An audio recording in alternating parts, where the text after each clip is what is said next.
সুখীগণ সাথে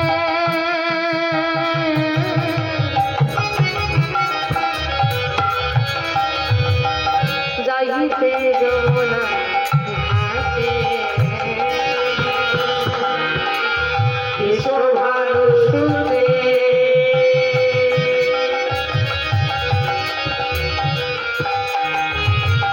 সখীগণ সাথে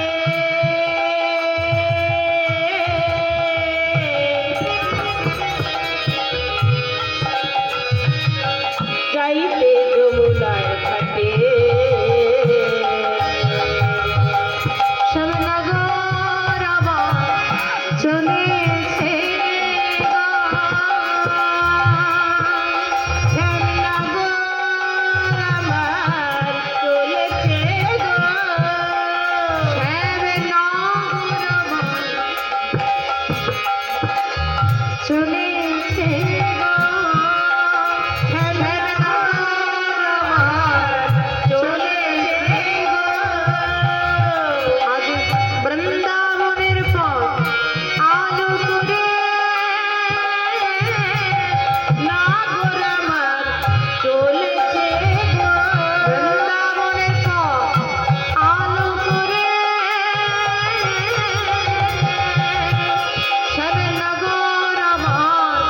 চলেছে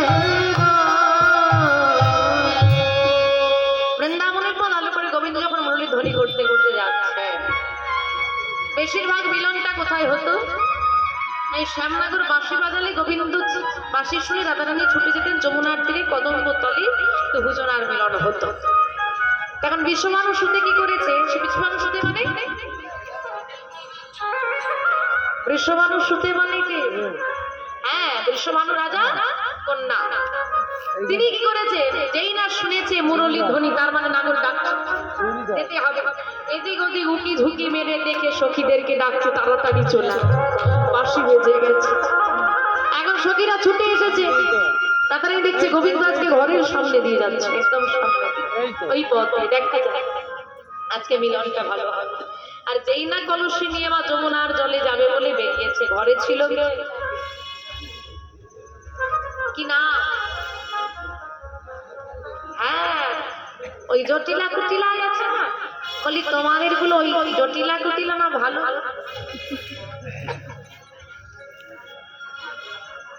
বলে বলতাম শাশুড়ির সঙ্গে তো কীর্তন শুনতে, এখানে আর বলা যাচ্ছে না, পরে বলে দেবো তাহাই গৌর হরি বল হরি বল। আর কুটিলা ছুটে এসে রাধারানীর পথটা ঘিরে ধরেছে। কোথায় যাচ্ছ? ও নদিনী, এই যে জল আনতে যাচ্ছিলাম যমুনা। জল নেই না, জল ফুরিয়ে গেছে। বুঝি না বুঝি, আমি কি কিচ্ছু বুঝি না। যেই নয় কেলে ছোড়ার বাঁশিটা বাজলো, অমনি তোমার কলসির জল শুকায় গেল। কি ভেবেছোটা কি তুমি? আমাদের কুলের কি একটা মান সম্মান নেই? শোনো বৌদি, আজকে তোমাকে জল আনতে যেতে হবে না, কুটিলা একটু অলস স্বভাব, সব কাজ রাধারানীকে দিয়ে করাতে চাইতো। রাধারানী জল আনতে যেত, কুটিলা আবার ঘুরে বলছে কি, শোনো আজকে তোমাকে যেতে হবে না, কষ্ট করে জলটা আজকে আমি নিয়ে চলে। আর ওই হাত থেকে কি করেছে, কলসিখানা কেড়ে নিয়েছে।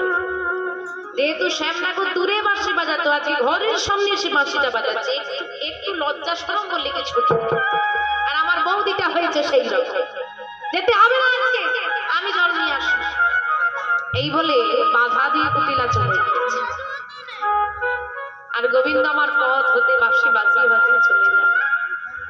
রাধারানী দাঁড়িয়ে দাঁড়িয়ে গোবিন্দকে দেখছে, সদর দরজায় দাঁড়িয়ে আছে, দুটো নয়নে অশ্রু বাড়ি। ললিতা বলছে, কাঁদছিস, কি করবো বল? ভগবানকে পাওয়ার জন্য, কৃষ্ণ চরণ পাওয়ার জন্য মানুষ কত দূর দূরান্ত ছুটে যায়। আমি এমন হতভাগিনী, আমার ঘরের সামনে হতে কৃষ্ণ চলে যায়, আমার নাগাল হতে কৃষ্ণ চলে যায়, আমি একবার যেতে পারি। এমন বাদিনী সংসারী আমার বাবা। রাধারানী দাঁড়িয়ে আছে সদর দরজায়, গোবিন্দ হাসছে আর চলে যাচ্ছে। গোবিন্দের তো কিছু করার নেই মা, তার সঙ্গে তো দাদা আছে। কিন্তু গোবিন্দ কি করলো জানো মা? নিজ কেশ স্পর্শ করে, ভগবানের চাচর পরিচিত কেশ, ওই কেশটা স্পর্শ করছে। আর রাধারানীকে বলছে, ললিতা ভালো করে চোখের জলটা মোছ, চোখে জল এলে ভালো দেখা যায় না, তাই তো ঝাপসা দেখে। ভালো করে চোখের জলটা মুছে গোবিন্দকে দেয়, চোখের জলটা মুছে গোবিন্দকে দেখছে। গোবিন্দ এই কেশে হাত দিতে চলে যাচ্ছে। হ্যাঁ রে, আমার গোবিন্দই আমার কেশে হাত দেয় কেন রে? বুঝতে পারছিস না? তোর গোবিন্দ তোকে বলে যায় কেশর কুঞ্জ সাজিয়ে রাখতে। আজকে কেশর কুঞ্জ সাজা রাখ, সেই কুঞ্জে বধূ আসবে আর সেইখানে তোদের মিলন হবে। গোবিন্দ আমার ইশারায় দাঁড়িয়ে দিয়ে চলে গেলেন। নিশি 10 দণ্ডী সবাই যখন ঘুমিয়ে যাবে, কেশর কুঞ্জটা সাজিয়ে রাখবে, আজ রাতে মিলন হবে। নেতাই গো, এই বলে গোবিন্দ চলে গেলেন গোচারণে। রাধারানীর মনে আনন্দ ধরে না। ওরে সখী, আজ আমার বধূ বলেছে আমার ঘরে আসবে। যাকে এত সাধি, এত ডাকি, যার জন্য এত কাঁদি, সে তো আসতে চাই না, কিন্তু সে আজকে নিজে মুখে বলেছে আসবে। এমন সৌভাগ্যের দিন তো আমার আর হবে না। আমরা বধূর জন্য সেবার ব্যবস্থা করি ঠিকই, তবে আজকে এমন সেবার ব্যবস্থা করবি ললিতে, যেন সেই সেবার ব্যবস্থায় কোনো ত্রুটি না থাকে। একটা কাজ কর, বেলা